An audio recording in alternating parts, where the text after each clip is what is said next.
Hi viewers, welcome to Quantum India online classes. మీ అందరికీ కూడా తెలిసిన విషయమే, మనకి ఏపీ టెట్ 2A మ్యాథ్స్ సైన్స్కి సంబంధించినటువంటి కీ అనేది, ప్రిలిమినరీ కీ అనేది రిలీజ్ కావడం జరిగింది. దాంట్లో భాగంగా ఈ వీడియోలో కెమిస్ట్రీకి సంబంధించినటువంటి ఆ 5 షిఫ్ట్లు జరిగింది మనకి తెలుగు మీడియానికి సంబంధించి. ఆ 5 షిఫ్ట్లో ఉన్నటువంటి ఆల్ కెమిస్ట్రీ క్వశ్చన్స్ని సార్ ఎక్స్ప్లెయిన్ చేస్తారు.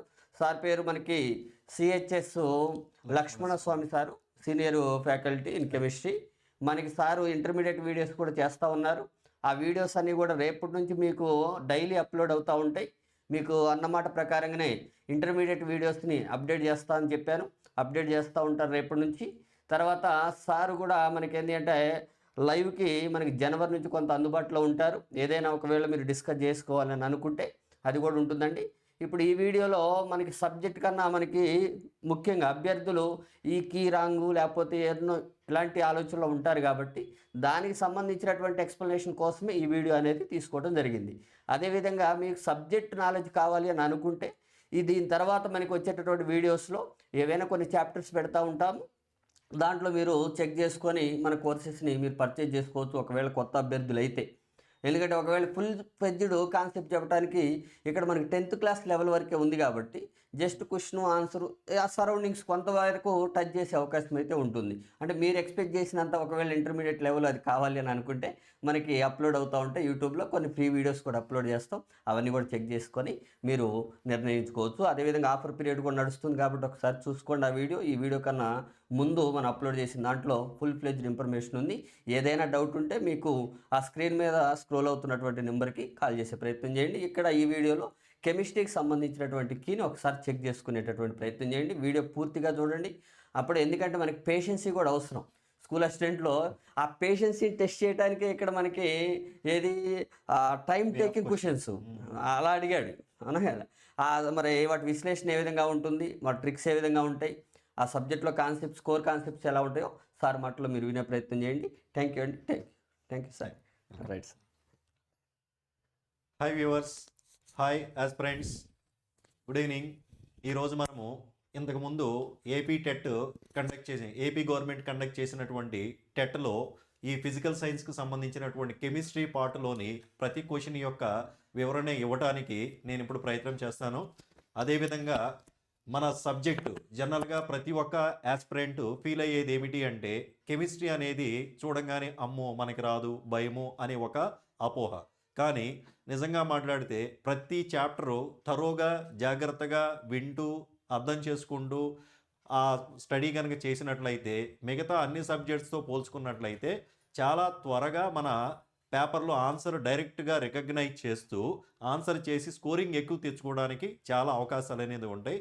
అది ఎలా అనేది కాన్సెప్ట్ని మనం ఎలా అర్థం చేసుకోవాలి, అదేవిధంగా కాన్సెప్ట్ని ఇచ్చిన సందర్భానికి ఎలా అప్లై చేయాలి, ఈ అన్ని అంశాలు అనేవి మనకి ఎప్పుడైతే కాన్సెప్ట్ మీద కమాండ్ ఉంటుందో దాన్ని బేస్ చేసుకొని ఎనలైజ్ చేసుకోవచ్చు అనమాట. అలా ప్రతి క్వశ్చన్ ఇచ్చిన దాంట్లో ఎలా మనం అర్థం చేసుకోవాలి అనే విషయాన్ని కూడా నేను ఒకసారి మీకు వివరణ ఇవ్వడానికి ప్రయత్నం చేస్తాను. ఒకసారి మనం ఇచ్చిన పేపర్లోని ప్రశ్నలను పరీక్షిద్దాం. ఇక్కడ మనం గమనించినట్లయితే ఫస్ట్ క్వశ్చన్, కార్బాక్సిలిక్ ఆమ్లము ఆల్కహాల్ మధ్య చర్యలో సాధారణంగా ఏర్పడే ఉత్పన్నము ప్రోడక్ట్ ఏంటి? ఏమిచ్చాడన? కార్బాక్సిలిక్ యాసిడ్, ఇది ఫంక్షనల్ గ్రూప్, ఆల్కహాల్ ఇది.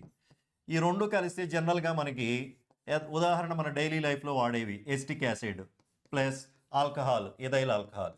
ఈ రెండు in the presence of acid reaction జరిపితే ఇక్కడ నుంచి ఒక వాటర్ మాలిక్యూల్ అనేది ఎలిమినేషన్ జరిగేసి CH3COO C2H5 plus H2O, hydrolysis of esters అని చెప్పి ఎస్టరిఫికేషన్ రియాక్షన్ అని చెప్తాము. కాబట్టి ఫామ్ అయ్యే ఆన్సర్ ఎస్టర్. బ్యాక్వర్డ్ రియాక్షన్ ఏమంటాను? Hydrolysis of esters. ఎస్టర్ని జల విశ్లేషణ చేస్తే మనకి యాసిడ్ ప్లస్ ఆల్కహాల్స్ వస్తాయి. రెండు కూడా బైడైరెక్షనల్ రియాక్షన్స్. ఇది జస్ట్ ఒక సింపుల్ క్వశ్చన్ అనమాట. కాబట్టి ఫంక్షనల్ గ్రూప్ OH, ఇక్కడ COOH, రెండు రియాక్షన్ జరిపితే మనకేమవుతుంది? R. దీన్ని జనరల్ ఫార్ములా కోడ్ కింద రాసుకోవచ్చు, RCOOH ప్లస్ ROH. ఈ రెండు రియాక్షన్ జరిపితే ఒక వాటర్ మాలిక్యూల్ వెళ్ళిపోయి RCOOR, దీన్ని ఏమంటామంటే ఎస్టర్. ఎస్టర్ అనేది ఫామ్ అయింది. కాబట్టి మనకి ఇచ్చిన క్వశ్చన్లో ఆన్సర్ ఏంటన్నా ఎస్టర్. నెక్స్ట్ రోస్టింగ్ సల్ఫైడ్, భర్జనము సల్ఫైడ్ ధాతువులు, భస్మీకరణం ఏవి? ఇవన్నీ కనుక మనం గమనించినట్లయితే oxide ores, carbonate, chloride, sulphide. ఇక్కడ తెలుగు పదంతో పోల్చుకుంటే ఇంగ్లీష్లో ఎంత ఈజీగా గుర్తుపెట్టుకోవచ్చో చూడండి. రోస్టింగ్ ఓ అంటే in the presence of oxygen. మనకి ఏదైనా బర్నింగ్ అంటే కంబషన్ రియాక్షన్ జరగాలంటే in the presence of oxygen.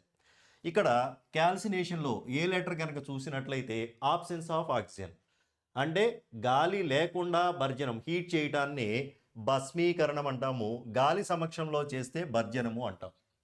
అర్థమవుతుందా వ్యూవర్స్?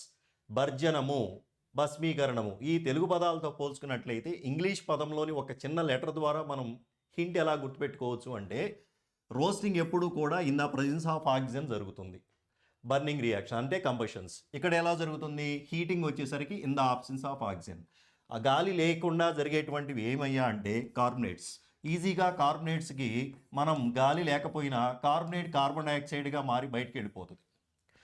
అంటే ఈ ఓర్స్ నుంచి జనరల్గా అంటే మెటల్స్ అనేది ఎక్స్ట్రాక్ట్ చేసుకునేటప్పుడు లోహ సంగ్రహణం అనేటువంటి ఆ కాన్సెప్ట్లో మనకి మెటల్స్ ఆక్సైడ్స్ కానీ, మెటల్ కార్బనేట్స్ కానీ, సల్ఫైడ్స్ కానీ, క్లోరైడ్స్ కానీ వాటి నుంచి మెటల్ని ఎక్స్ట్రాక్ట్ చేసుకునేటప్పుడు ఫస్ట్ ప్రాసెస్లో మనం ప్యూరిఫికేషన్ చేస్తాము. Next extraction of metal, next purification of metal.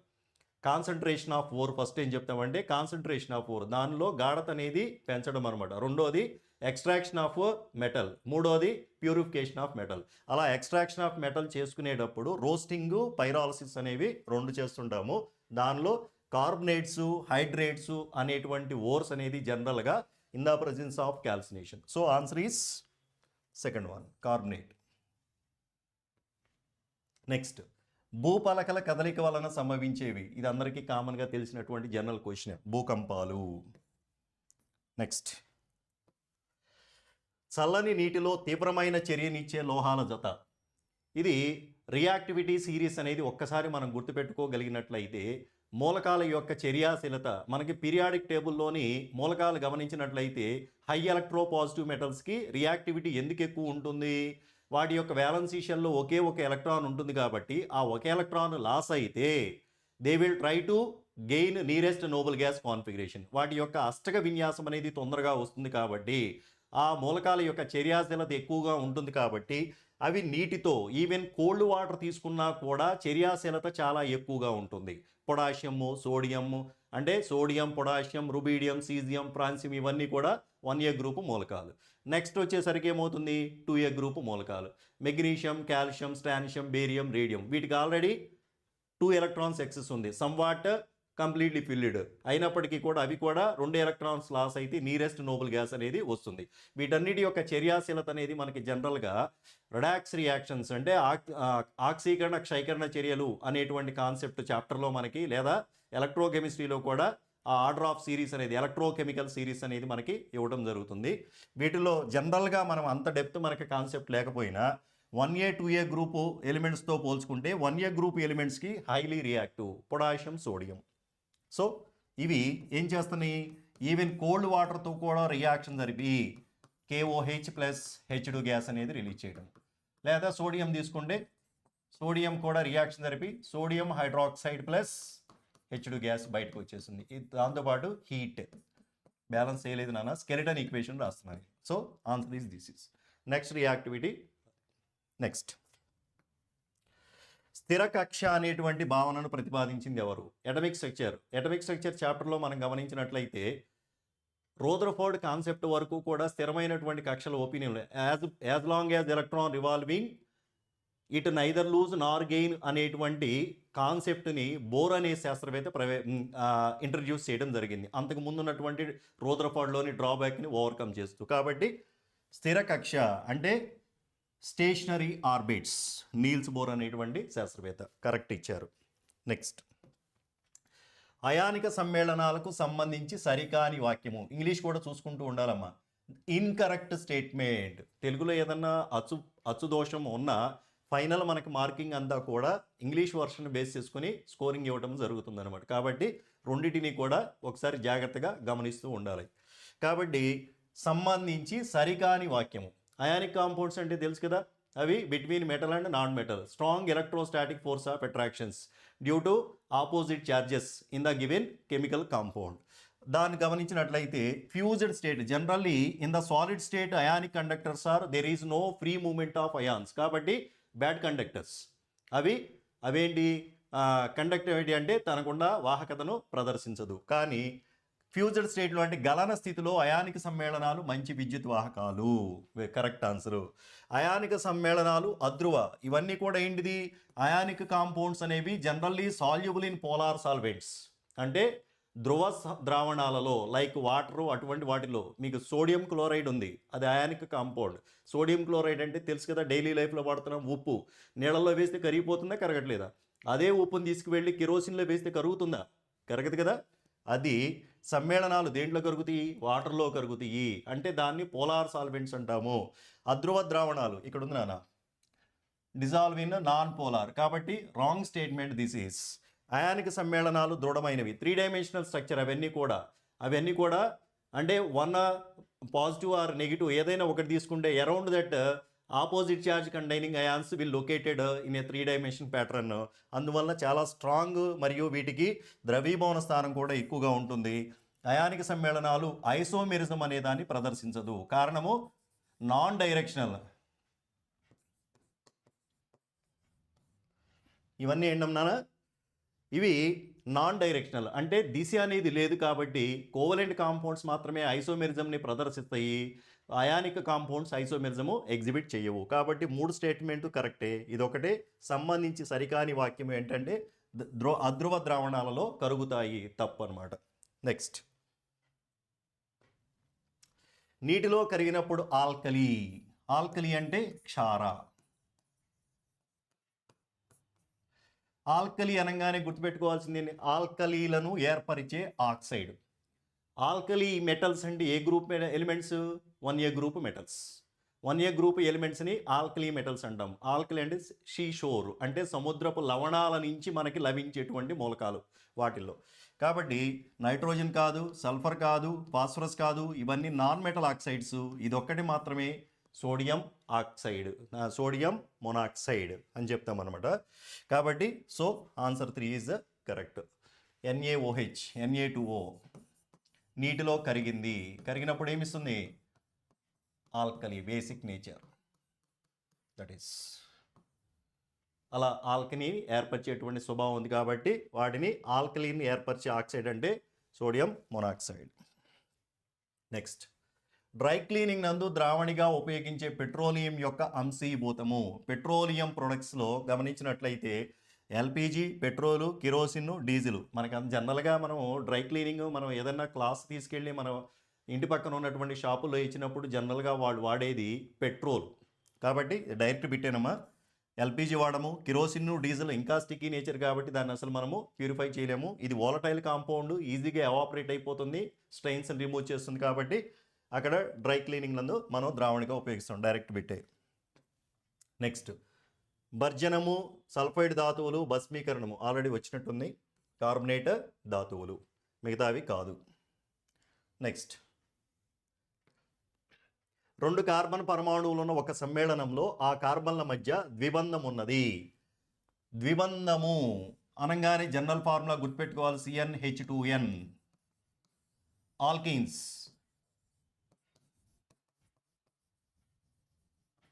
CnH2n+2 alkanes. Cyan మీకేం తెలియకపోయినా ఈ ఫార్ములా ఒకటి గుర్తుపెట్టుకుంటే ఆల్కైన్స్. దీంట్లో డబుల్ బాండ్ ఉంటుంది, దీంట్లో సింగిల్ బాండ్ ఉంటుంది, దీంట్లో ట్రిపుల్ బాండ్ ఉంటుంది.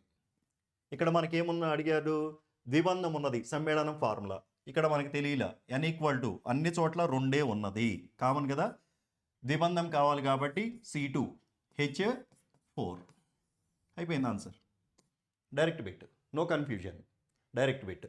జస్ట్ అలా జనరల్ ఫార్ములా ఒకటి గుర్తుపెట్టుకుంటే, ద్విబంధము అని అడిగాడంటే దీంట్లో సబ్స్టిట్యూట్ చేయి, ఏకబంధము అంటే దీంట్లో సబ్స్టిట్యూట్ చేయి, త్రిబంధము అంటే దీంట్లో సబ్స్టిట్యూట్ చేయి, ఆన్సర్ వస్తుంది. దాని గురించి ఎక్కువ టైం కూడా మనం స్పెండ్ చేయాల్సిన అవసరము లేదు.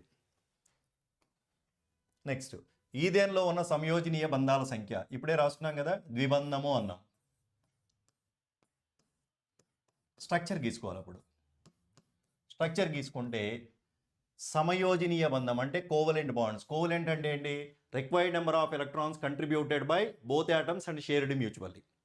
కార్బన్ ఇవి కోవలెంట్ బాండ్ రిప్రజెంట్ విత్ డాషేగా, ionic bond represent with plus and మైనస్గా, coordination covalent bond represent with this one కదా, hydrogen bonding represent with dotted lines కదా.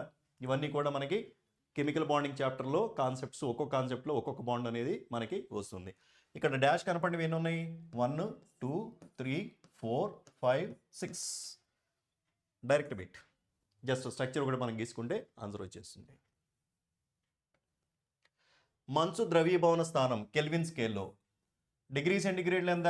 0 డిగ్రీ సెంటిగ్రేడ్. దానికి 273 యాడ్ చేస్తే దాన్ని కెల్విన్ అని చెప్తాము. సో దిస్ ఈజ్ 373 వచ్చేసరికి మెల్టింగ్ పాయింట్. ఇక్కడ ఏమడిగాడు మనకి?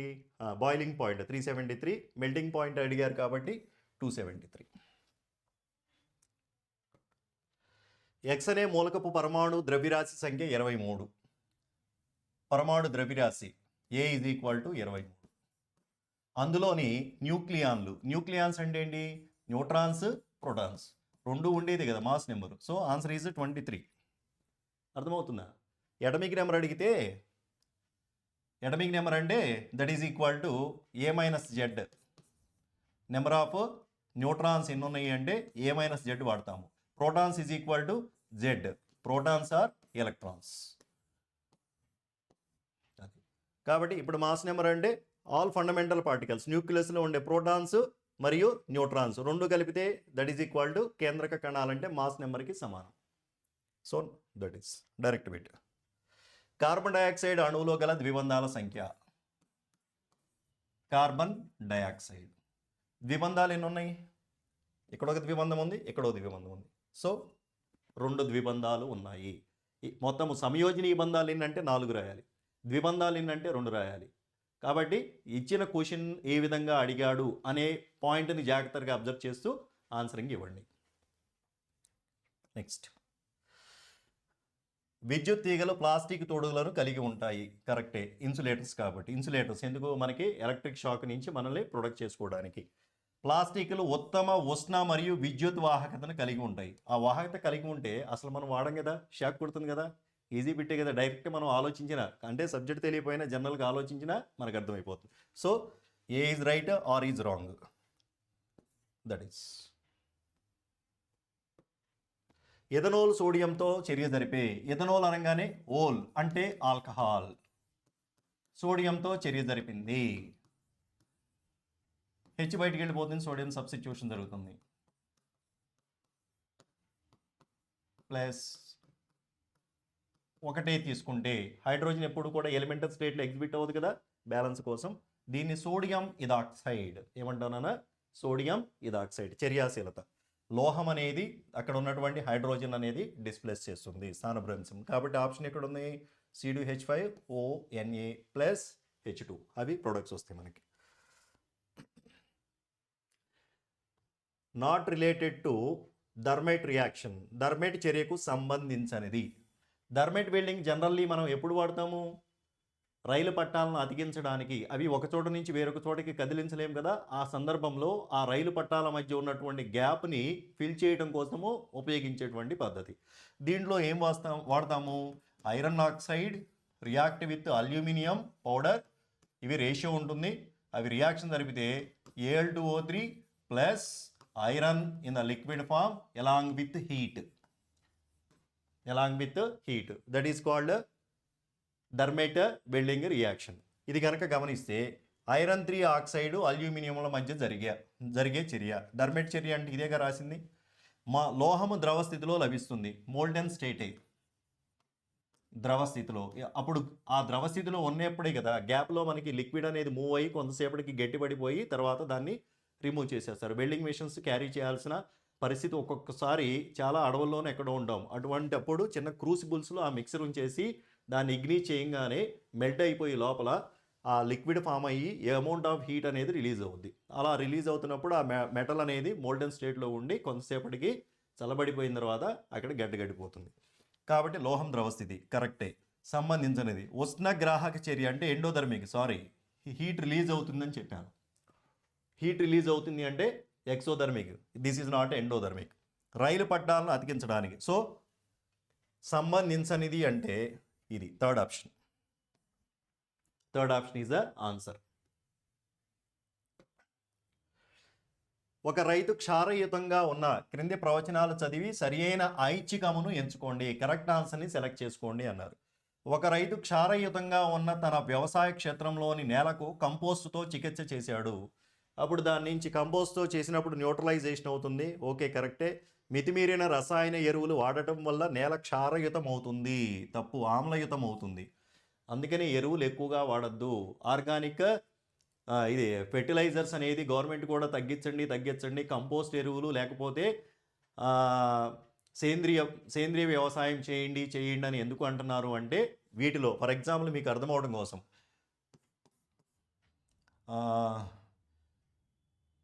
అమోనియం సోడియం డైహైడ్రోజన్ ఫాస్ఫేట్ ఇలా తీసుకుంటే దీనిలో బేసు ఇక్కడ ఫాస్ఫేట్ అయ్యాను సెపరేట్ అయిపోయి Na++H2PO4- ఇలా అయ్యి వాటర్తో అక్కడ ఎసిడిక్ నేచర్ అనేది పెరుగుతుంది. ఎసిడిక్ నేచర్ పెరిగితే నేలలో ఉండేటువంటి సహజమైనటువంటి ఈ ఎర్త్ వామ్స్, వానపాములు ఇటువంటివన్నీ కూడా చనిపోయి అక్కడ ఆర్గానిక్ మ్యాటర్ అనేది తగ్గిపోయి ఈల్డ్ ఆఫ్ క్రాప్ అనేది తగ్గిపోతుంది. కాబట్టి ఎక్కువగా రసాయనిక ఎరువులు వాడద్దు అని చెప్పడానికి కారణము నేల అనేది ఆమ్లయుతము అవుతుంది, క్షారయుతం కాదు. క్షారం వల్ల పెద్ద ఎక్కువ అలా క్షారయుతమైనప్పుడు మనం కంపోస్ట్ ఫెర్టిలైజర్స్ అంటే ఎరువులు అంటే పెంటపోగు ఇటువంటి వాటిని ఉపయోగించుకోవడం మూలంగా నేల మరల pH లెవెల్ నార్మల్కి వస్తుందన్నమాట. కాబట్టి ఏ అనేది రైట్, ఆర్ అనేది రాంగ్. Third option. రసాయన మార్పును సూచించనిది, నాట్ ఏ కెమికల్ చేంజ్. కర్రను మండించడం, కార్బన్ మండిస్తే ఏమవుతుంది? For example carbon dioxide form అవుతుంది కదా కెమికల్ చేంజ్గా. ఇనుము, ఐరన్ అనేది తుప్పు పట్టడం, అట్మాస్ఫియరిక్ మాయిశ్చర్ ఎయిర్తో రియాక్షన్ జరిపి Fe2O3. నేను స్కెలిటన్ ఈక్వేషన్స్ రాస్తున్నానమ్మా, బ్యాలెన్స్డ్ ఈక్వేషన్స్ రాయటల్లా. అర్థమవుతుందా? బ్యాలెన్స్డ్ ఈక్వేషన్స్ రాయటల్లా, జస్ట్ ముందు ఎక్స్ప్లెనేషన్ అర్థం అవడం కోసం ఇస్తున్నాను. మైనం కరిగించడము, ఇది భౌతిక చర్యే కదా. ఆహారం, డైజెషన్ ఆఫ్ ఫుడ్. రెస్పిరేషన్ రియాక్షన్స్కి బ్యాక్వర్డ్ రియాక్షనే digestion of food. Combustion reactions. Respiration అంటే atmospheric air containing carbon dioxide, water vapour in the presence of chlorophyll. మనకేమొస్తున్నాయి? కార్బోహైడ్రేట్స్ ఇవన్నీ రిలీజ్ అవుతున్నాయి కదా. కాబట్టి ఇక్కడ ఆహారం జీర్ణం అవటం అది నెక్స్ట్. సో మైనం అనేది రసాయన మార్పు సూచించినది అనేది మైనమును కరిగించడం అవుతుంది. ఇవన్నీ కరెక్ట్.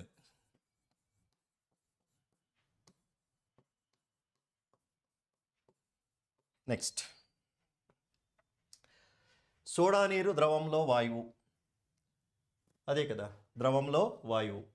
కార్బోనిక్ అంటే carbon dioxide dissolved in water, aerated water అంటాము సోడా నీరు. దాంట్లో ఏముంది? CO2 gas dissolved in water. ఎప్పుడైతే మనం తాగుతామో వెంటనే మనకి త్రేన్పులు వచ్చేస్తాయి. CO2 గ్యాస్ డిజాల్వ్ అయింది, కొంచెం మన స్టమక్లో ఉన్న టెంపరేచర్కి మరలా గ్యాసెస్ రూపంలో బయటకు వచ్చేస్తుంది. అన్వాంటెడ్ గ్యాసెస్ కూడా తీసుకొని బయటకు వస్తుంది. అందుకని జనరల్గా అరుగుదల లేకపోతే సోడా తాగండి అని చెప్పడానికి కారణం.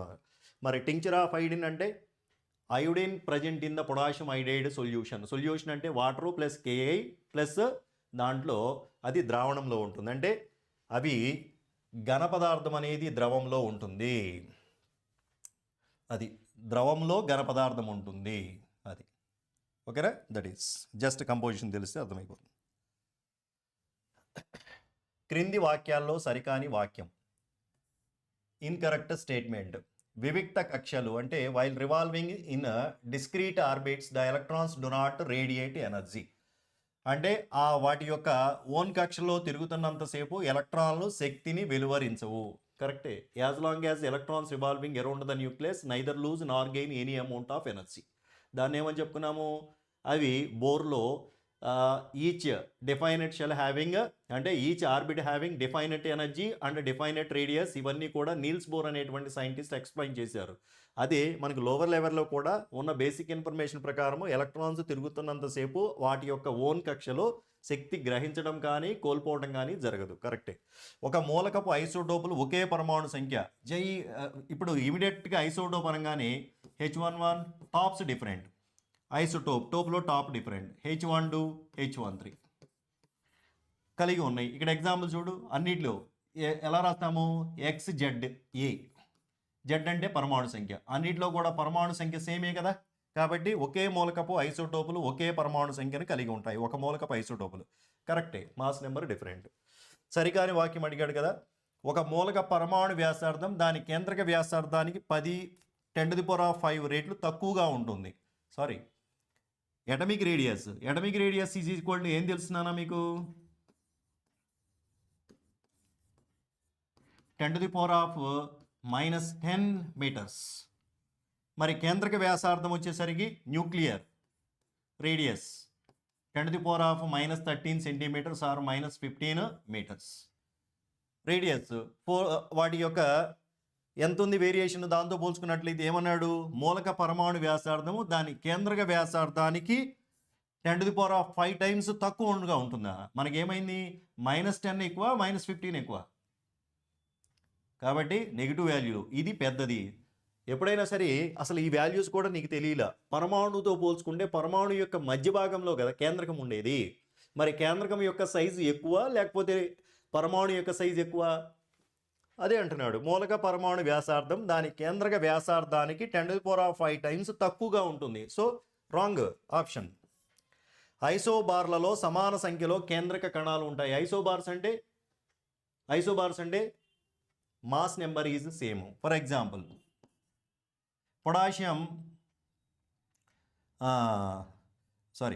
ఆర్గాన్ 1840, కాల్షియం 1840,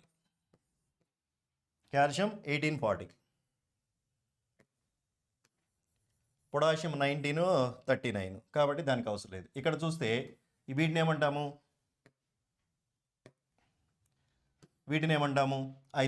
ఐసోబార్స్లో మాస్ నెంబర్స్ ఏమైనప్పుడు కేంద్రక కణాలు కూడా సమానంగానే ఉంటాయి కదా. So correct answer. So wrong option is third one. ఓకేనా.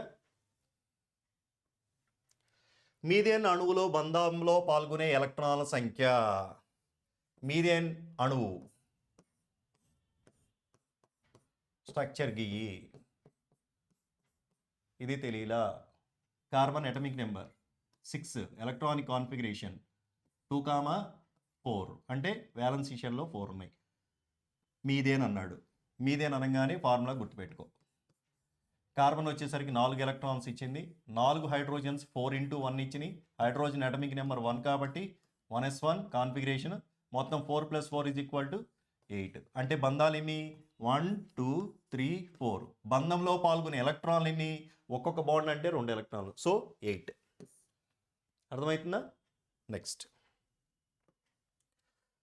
నీలిరంగులోని కాపర్ సల్ఫేట్ ద్రావణానికి కొన్ని జింకు ముక్కలు కలపబడినాయి. ఈ చర్యకు సంబంధించి సరి అయిన పరిశీలన. ఏమన్నారమ్మా, కాపర్ సల్ఫేట్ సొల్యూషన్ తీసుకున్నాడు. కాపర్ సల్ఫేట్ నీలిరంగులో ఉంది, బ్లూ కలర్. కొన్ని జింకు ముక్కలు యాడ్ చేసాం.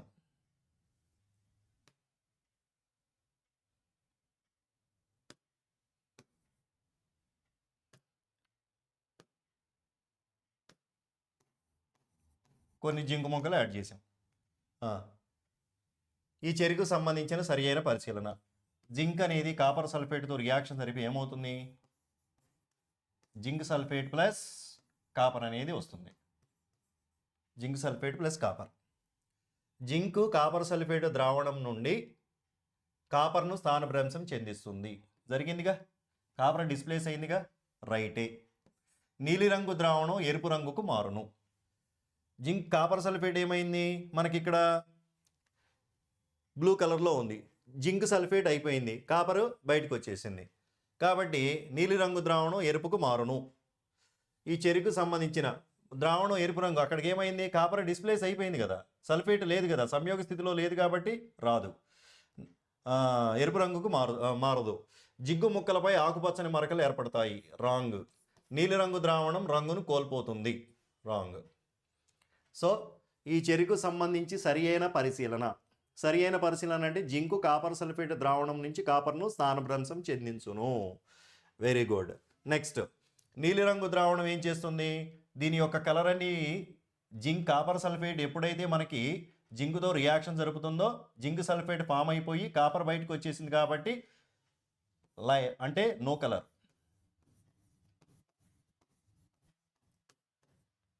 కాపర్ అనేది అయానిక్ స్టేట్లో ఉన్నప్పుడు మాత్రమే రంగును చూపిస్తుంది. క్యుప్రస్ క్యూప్రిక్ రెండు స్టేట్లో ఉన్నప్పుడు మాత్రమే రంగును ప్రదర్శిస్తుంది. ఎలిమెంటల్ ఫామ్లో ఉన్నప్పుడు మనకి అక్కడ ఉండదు. ఏమన్నాడు, నీలి రంగు ద్రావణం ఎరుపు రంగుకు మారును. ఆ కాపరు ద్రావణం రంగుకు మారదు, కాపర్ అలా ఎరుపు రంగులో ఉంటుంది కానీ ద్రావణం కలర్ మారదు కాబట్టి రాంగ్. నీలి రంగు ద్రావణం రంగును కోల్పోతుంది, ఈ సొల్యూషన్ అంతా కలర్లెస్ ఫేడ్ అయిపోతుంది కాబట్టి ఏ అండ్ డి రెండు అనేవి correct answers, A and D. So first option. ఉపాధ్యాయుడు తన విద్యార్థులకు మండుతున్న లేదా జ్వాల లేకుండా కాలుతున్న బొగ్గుల కుంపటి గల మూసి ఉన్న గదిలో నిద్రించవద్దు అని సలహా ఇచ్చారు. దీనికి గల కారణం, కంప్లీట్ కంబషన్ జరిగితే కార్బన్ లేకపోతే బొగ్గు ఏదన్నా తీసుకున్నా కార్బన్ కంప్లీట్ కంబషన్ జరిగితే ఏమవుతుంది, కార్బన్ డైఆక్సైడ్ రిలీజ్ అయిపోతుంది. అలా కాకుండా ఇన్సఫిషియంట్ ఆక్సిజన్ అనేది సప్లై జరిగినప్పుడు కార్బన్ మొనాక్సైడ్ అనేది రిలీజ్ అవుతుంది. అలా రిలీజ్ అయిన కార్బన్ మొనాక్సైడ్ మనం రెస్పిరేషన్లో పీల్చుకుంటే హిమోగ్లోబిన్తో బాండ్ ఫార్మేషన్ చేసి జనరల్గా రెస్పిరేషన్లో ఆక్సిజన్ అనేది హిమోగ్లోబిన్ క్యారీ చేసుకొని మన బాడీ మొత్తానికి ఆక్సిజన్ సప్లై అనేది జరుగుతూ ఉంటుంది.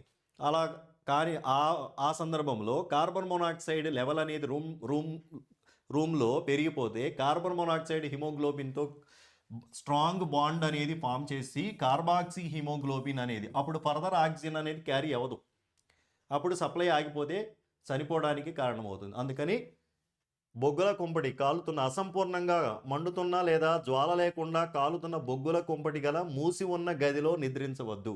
మూసి ఉన్న అంటే ఎయిర్ సప్లై లేదు అక్కడ, అప్పుడు ఏమవుతుందంటే this is the reason. So బొగ్గు అసంపూర్ణ దహనం వల్ల కార్బన్ మోనాక్సైడ్ వాయువు విడుదలగును, కరెక్ట్. సంపూర్ణ దహనం మూసి ఉన్న గదిలో సంపూర్ణ దహనం అంటే గాలి లేదుగా. బొగ్గు శీఘ్ర దహనం వల్ల అగ్ని ప్రమాదం సంభవించవచ్చు. బొగ్గు అధిక కెలోరిఫిక్ విలువ కలిగి ఉండటం వల్ల అధిక మొత్తంలో వేడి విడుదల చేస్తుంది. వేడి వల్ల ఏమవుతుంది కాబట్టి ఇది. చీమ కుట్టినప్పుడు ఆమ్ల ప్రభావం తటస్థీకరించుటకు రుద్దవలసినది. చీమ కుట్టంగానే మనకేం చేస్తుందంటే ఫార్మిక్ యాసిడ్ అనే దాన్ని రిలీజ్ చేస్తుంది. రెడ్ యాంట్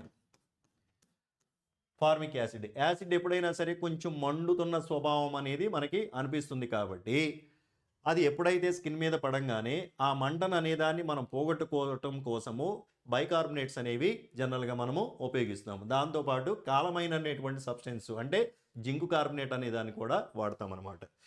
ఓకే, తేమతో కూడిన baking soda, zinc carbonate, sodium carbonate వచ్చేసరికి కాస్టిక్ సోడా వాడమమ్మా. నెక్స్ట్ కాపర్ సల్ఫేట్, రెండు వల్ల ఉపయోగం లేదు. ఏ అండ్ బి ఎక్కడుంది, ఫస్ట్ ఆప్షన్. లోహాల నుండి గ్రీజును తొలగించడానికి ఉపయోగించే సమ్మేళనము. బ్లీచింగ్ పౌడరు గ్రీజును తొలగించడానికి జనరల్గా మనం లోహాలు కానీ వీటి మీద కానీ జనరల్గా మనము డిటర్జెంట్, సోప్స్ ఇవన్నీ కూడా sodium salts of higher fatty acids అలాగే అటువంటి సమ్మేళనాలు వాడతాం. బ్లీచింగ్ పౌడర్ వచ్చేసరికి ఏంటి, క్లోరినేషన్, దాని నుంచి నేసెంట్ క్లోరిన్ ఆటం అనేది రిలీజ్ అయ్యి క్రిమి సంహారిణిగా ఉపయోగపడుతుంది, గ్రీజును తొలగించడం కాదు. Bicarbonates, sodium carbonate, caustic soda కాదు, బ్రైన్ కలిగిన సోడియం హైడ్రాక్సైడ్, అది డైరెక్ట్ అమ్మా. అత్యల్ప ద్రవీభవన ఉష్ణోగ్రత గల లోహాల జత. జనరల్గా ద్రవీభవన ఉష్ణోగ్రత తక్కువగా కలిగింది గ్యాలియం, సో దాంతోపాటు సీజియం. గ్యాలియం వచ్చేసరికి మనకి రూమ్ టెంపరేచర్ వద్ద Ga2 ఫామ్లో మనకి అవైలబుల్ అవుతుంది, చాలా డైమరిక్ ఫామ్.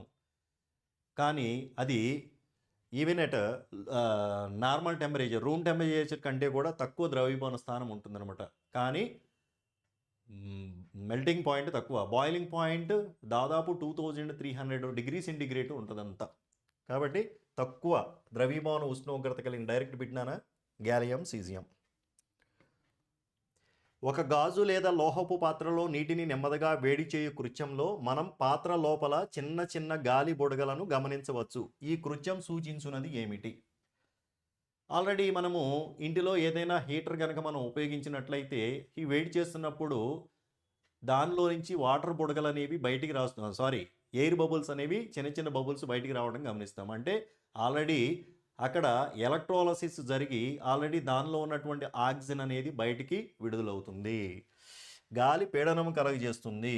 రాంగ్. గాలి నీటిలో కరిగి ఉంది. గాలి మరియు నీటి యొక్క సంఘటనలు ఒకే విధంగా ఉన్నాయి. గాలి air, carbon dioxide, nitrogen, oxygen, other noble gases, water vapour, ఇవన్నీ ఎయిర్.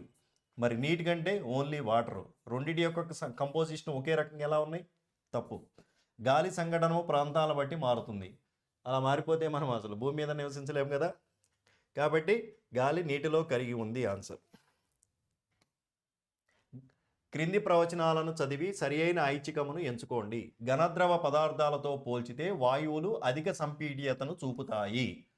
Compressibility factor. ఒక బెలూన్లో ఉన్నటువంటి మొత్తం గాలిని కావాలంటే ఒక సీసాలోనికి హై ప్రెజర్ని ఉపయోగించి కూడా మనం కంప్రెస్ చేయవచ్చు. అంతే వాల్యూమ్ ఉన్నటువంటి లిక్విడ్ కానీ లేకపోతే సాలిడ్ కానీ వాటి యొక్క ఒరిజినల్ షేప్ని మనం చేంజ్ చేయగలమా? చేయలేము. కాబట్టి కంప్రెసిబిలిటీ ప్రాపర్టీ అనేది will exhibited by gases molecule is highly. కాబట్టి దట్ ఈస్ కరెక్ట్. వాయువులు ఇతర వాయువులలోకి అధిక వేగంగా వ్యాపించే ధర్మాన్ని కలిగి ఉంటాయి. Diffusion property. కాబట్టి బోత్ ఆర్ కరెక్టే. సరి అయిన ఐచ్ఛికము. బోత్ ఆర్ కరెక్ట్ ఎక్కడ ఉన్నాయి? Both P and Q are correct.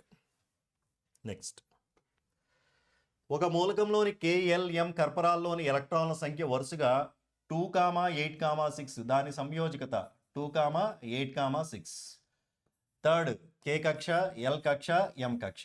M కక్షలో కూడా ప్రతి మూలకం అనేది దాని బాహ్య కక్షలో అష్టక విన్యాసాన్ని పొందడానికి ప్రయత్నం చేస్తాయి. కాబట్టి ఇంకా ఎన్ని ఎలక్ట్రాన్ డెఫిషియన్సీ ఉంది అక్కడ? 2. సంయోజకత అంటే valency. Combining capacity of element is called valency. ఎన్ని ఎలక్ట్రాన్స్ డెఫిషియన్సీ ఉందంటే 2. సో ఇక్కడ మనం గమనిస్తే ఆప్షన్ 2 8 తప్పు, 6 ఉన్నవి వ్యాలెన్సీ. అంటే 6 ఉన్నాయి. సంయోజకత అంటే కంబైనింగ్ కెపాసిటీ. బంధంలో పాల్గొనడానికి ఇంకా ఎన్ని ఎలక్ట్రాన్లు, అది ఎందువల్ల పాల్గొంటుంది, ఇంకెన్ని ఎలక్ట్రాన్లు గెయిన్ చేసుకోవడానికి, నియరెస్ట్ నోబుల్ గ్యాస్ రావడం కోసము. అర్థం కావాలి అంటే అటమిక్ ఎలిమెంట్ నేమ్ ఏమవుతుంది? Sulphur 16 S2-. ఇది ఆక్సిడేషన్ స్టేట్. దీని యొక్క వ్యాలెన్సీ 6th గ్రూప్ యొక్క వ్యాలెన్సీ సంయోజకత ఎప్పుడూ కూడా 2 లేదా 6. 2 ఎలక్ట్రాన్స్ గెయిన్ చేసుకోవడము లేదా 6 ఎలక్ట్రాన్ లాస్ అవ్వడము. ఆల్రెడీ 6 ఉన్నప్పుడు జనరల్గా ఏం చూపిస్తుంది? 2 ఎలక్ట్రాన్ గెయిన్ చేసుకోవడానికి చూపిస్తుంది. నెక్స్ట్,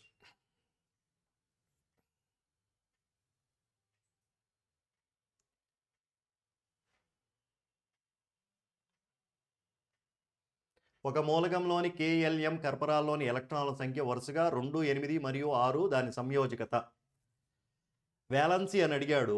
కాబట్టి వీలైతే ఇక్కడ 6 అనే ఆప్షన్ కూడా ఇచ్చాడు. కాబట్టి యూ కెన్ రైజ్ అబ్జెక్షన్. కారణం ఏమిటంటే 6th గ్రూపు నీకు అది కాంపౌండ్ నియరెస్ట్ నోబుల్ గ్యాస్ ఉన్నప్పటికీ కూడా సల్ఫర్కి due to presence of empty d orbitals it can expand its configuration and it can show +6 oxidation state also. SF6 compound తీసుకున్నట్లయితే ఇక్కడ sulphur oxidation state +6 దాకా వెళ్ళింది. అంటే బాహ్య కక్షలో ఉన్న 6 ఎలక్ట్రాన్లు కోల్పోయే ధర్మాన్ని కూడా చూపిస్తుంది. కాబట్టి కరెక్ట్ ఆన్సర్ అయితే 2 octet configuration.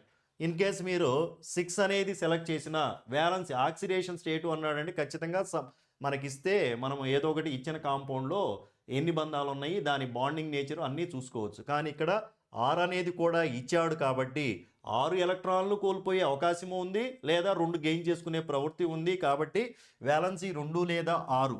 So you can raise question in this option also. ఓకేనా? ఇది 2 అయితే కరెక్ట్. 6 కూడా నువ్వు రైట్ చేసుకోవచ్చు అబ్జెక్షన్. నెక్స్ట్, సమయోజిని క్రింది ప్రవచనాలను చదివి సరి అయిన ఐచ్ఛికమును ఎంచుకోండి. కరెక్ట్ ఆప్షన్ని చూజ్ చేసుకోమంటున్నాడు. సమయోజనీయ సమ్మేళనాలకు ద్రవీభవన మరియు బాష్పీభవన స్థానాలు తక్కువ. కరెక్టే. అయానిక్ కాంపౌండ్స్తో పోల్చుకుంటే వీటికి మెల్టింగ్ అండ్ బాయిలింగ్ పాయింట్స్ తక్కువ. మరి సమయోజనీయ సమ్మేళనాలలోని అణువుల మధ్య అంతరణుక బలాలు బలహీనంగా ఉంటాయి. కాబట్టి అవి అలా ఉండబట్టే మనకి ఈజీగా వోలటైల్ సబ్స్టెన్స్ అయానిక్ కాంపౌండ్స్తో పోల్చుకుంటే వాటి యొక్క ప్రాపర్టీ మధ్య బాండింగ్ అనేది intermolecular forces between the molecules of covalent compounds are weak. So both are correct properties.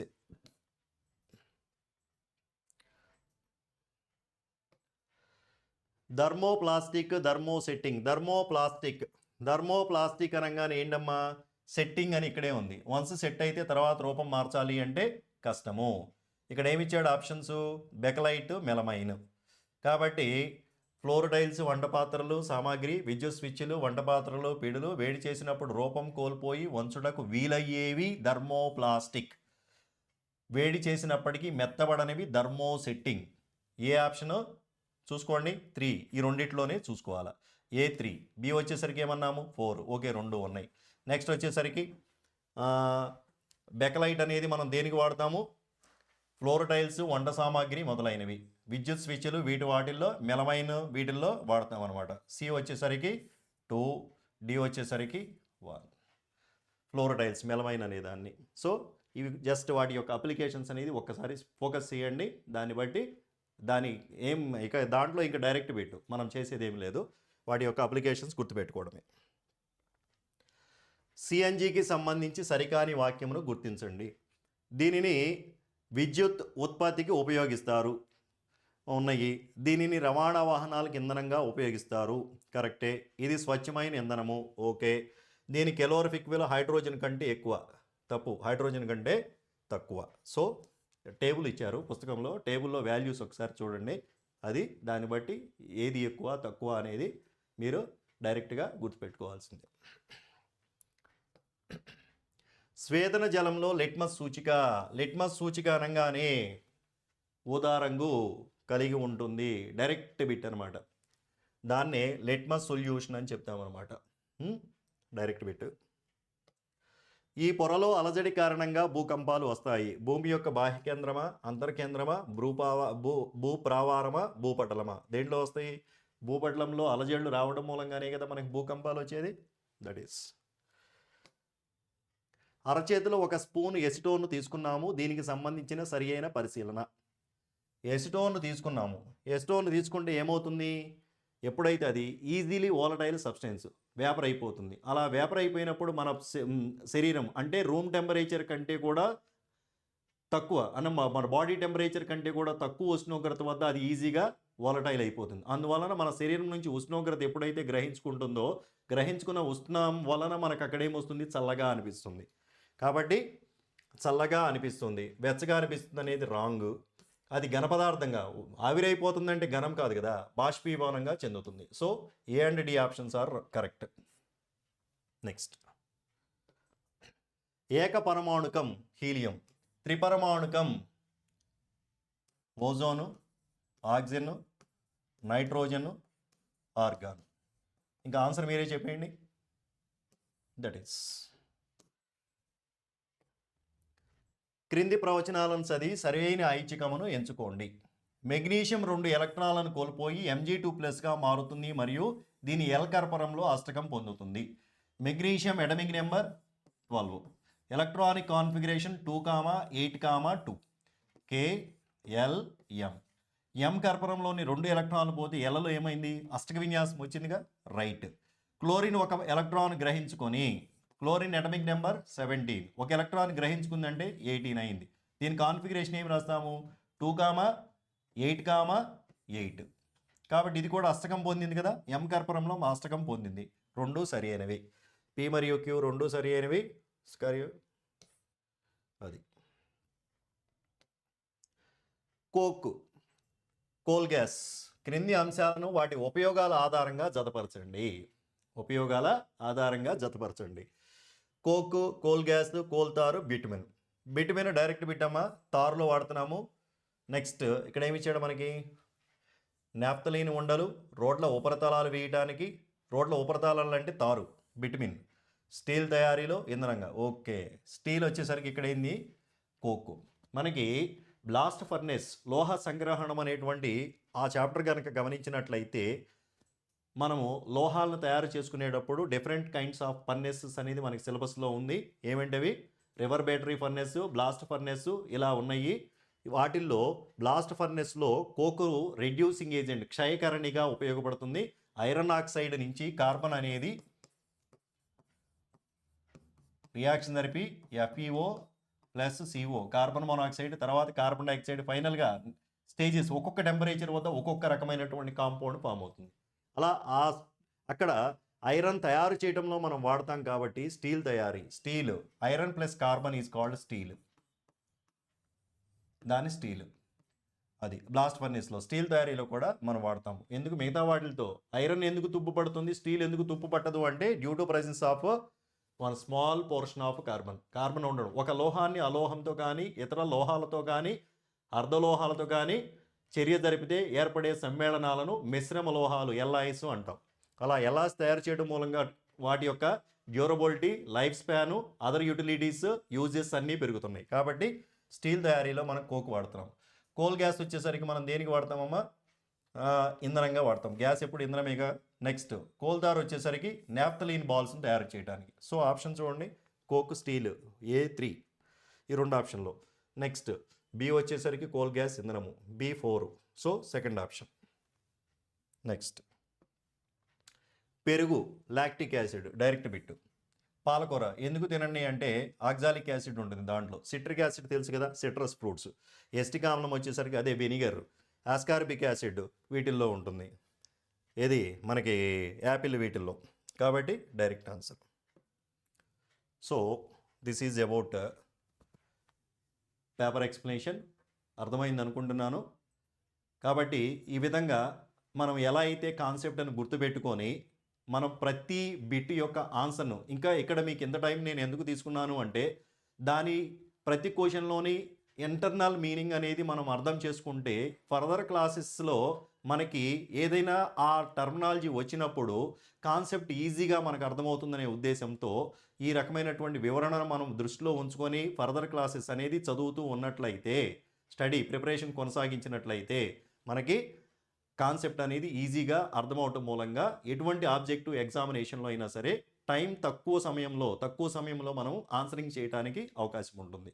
కాబట్టి ఈ విధంగా ఎలా అయితే పూర్తి విశ్లేషణతో ఎలా అయితే మీకు సమాధానాలు అందించానో అదేవిధంగా intermediate first year, second year అనేది మన క్వాంటమ్ ఆన్లైన్ క్లాసెస్లో మనము ఇవ్వడం జరుగుతుంది. కెమిస్ట్రీ సబ్జెక్టుకి సంబంధించి ఇదే ఇంత వివరణ ఎలా అయితే చెప్పానో దీనికంటే ఇంకా ఆ ప్రతి ఒక్క లైన్లో ఏదన్నా చెప్పవలసినటువంటి అవసరం ఉన్నట్లయితే ఎక్స్ప్లెనేషన్ ఇచ్చుకుంటూనే మనము ఆ సిలబస్ అనేది కంప్లీట్ చేయడం జరుగుతుంది. కాబట్టి మన క్వాంటమ్ ఆన్లైన్ క్లాసెస్లో ఆల్రెడీ కూడా ఆఫర్ పీరియడ్ అనేది నడుస్తుంది. కాబట్టి ఫిజికల్ సైన్స్కి సంబంధించి కాబోయేటువంటి ఉపాధ్యాయులైనటువంటి మీరు త్వరగా కోచింగ్ మొదలెట్టి ఆ ప్రిపరేషన్ అంటే కోచింగ్ తీసుకోవడానికి ఆన్లైన్ క్లాసెస్లో జాయిన్ అయ్యి ఆ ప్రిపరేషన్ త్వరగా స్టార్ట్ చేసి మీరు కూడా నా కాబోయేటువంటి రోజుల్లో ఉత్తమ ఉపాధ్యాయులుగా మారతారని ఆశిస్తూ థ్యాంక్ యూ.